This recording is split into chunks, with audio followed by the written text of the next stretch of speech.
this installation is pretty much complete. What I can say, I had to remove the front 3-speed shift that was installed here. The reason is because you have to change to this new type of the crank rotor, is it?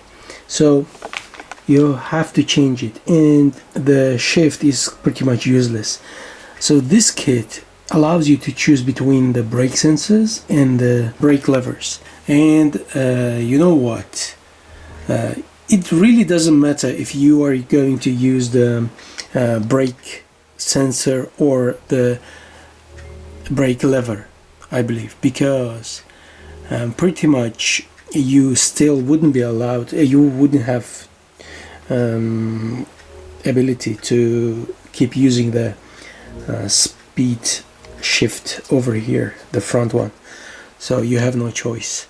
Either way, the brake or the sensor, you will have to lose your front speed.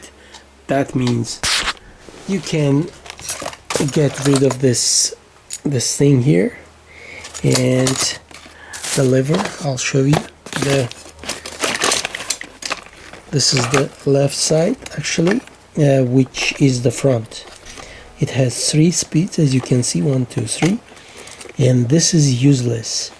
This was useless, and I had to replace it with the brake lever from this kit, which has the little sensor over here which disconnects the motor when you press the brakes.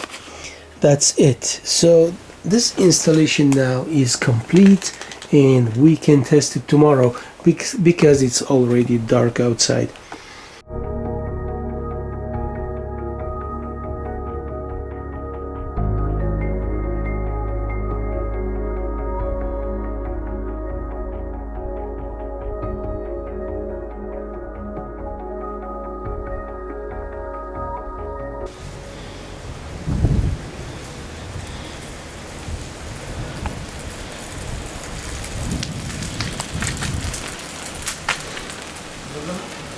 Get over.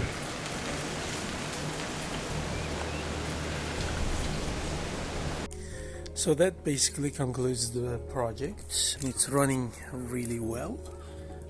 We like it. What I can say, I think this is a good kit. Okay, thanks for watching, and stay tuned for the next project. Okay, see you soon, guys. Yeah, by the way, this thing is broken. I mean, not physically. I mean, the light isn't working, so I was trying to take it off. Okay, so this is an LED based headlight, and it's not working.